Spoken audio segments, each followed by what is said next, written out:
Hey everyone, thank you for tuning in. We are at Colorado Festival of Horror, and I am here with... My name is Christopher Rocco. I'm the head of programming here at the Colorado Festival of Horror. So Rocco, tell us a little bit about your video game you have out and how we can help support it. A couple of years ago I was involved in a small video game project called Atama. It's the Japanese word for head. I did it with a bunch of Something Awful veterans, including Slow Beef, Michael Sawyer, who some people may know. He's colloquially known on the internet as the guy who invented the Let's Play. He's a very nice man. He's a very smart, creative storyteller. And he had this idea for a game that was a combination of a short story by Junji Ito called Hanging Balloons, about a small town that's beset by these floating heads that come to attack people, and an old PS2 game called Forbidden Siren, where you play a character, well, multiple characters who have a psychic link to the monsters that are hunting them, and you can see from a second-person perspective, and you have to use that to get environmental information and navigate and evade the creatures that are trying to kill you. So we put those two concepts together, and that's how we came up with Atama.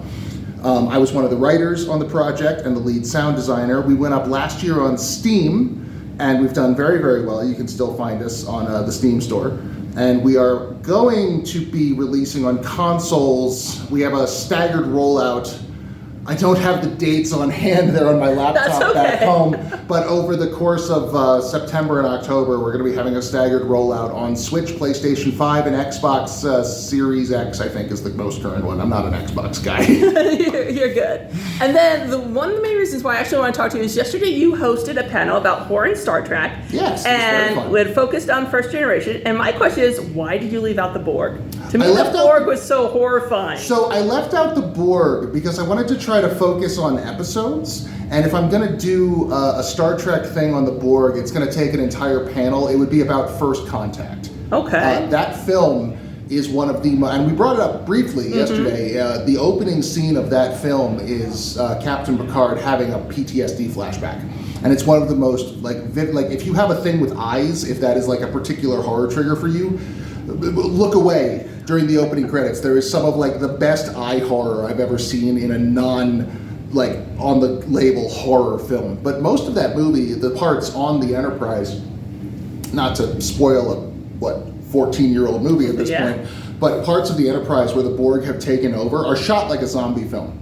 Like it's very much like a zombie film or like a Ridley Scott's Alien kind of vibe with the lighting and the camera work and the effects, and yeah, it is very much a horror film at parts. It's also kind of like a college buddy drinking comedy also at the same time in different portions of the movie, which is also a lot of fun. I guess I can see that a little bit. The stuff with like Cochrane and the folks down on the planet. Yeah, okay, I can see that.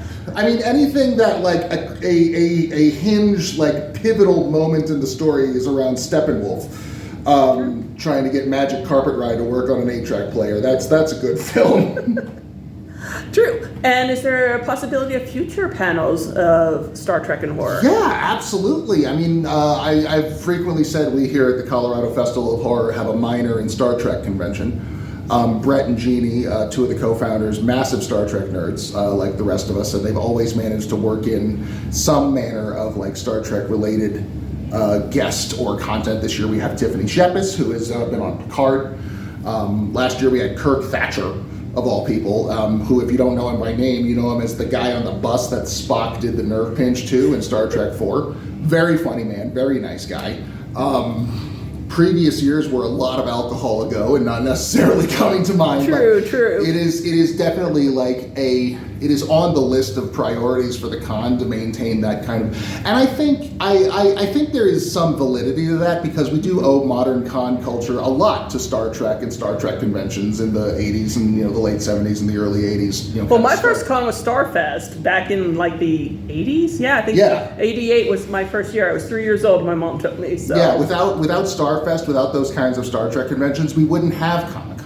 We wouldn't have C2E2. We wouldn't have, any of like the other horror conventions, of which Kofo is the best, obviously. Sure. But, this culture, we wouldn't have Dragon Con, we wouldn't have Fan Expo, like I could go on. All of these things owe such a debt of gratitude to Star Trek, to that fan reaction. to that need to like be around your people and just spend a weekend luxuriating in those things that you love, and damn what the rest of the world thinks. Sure.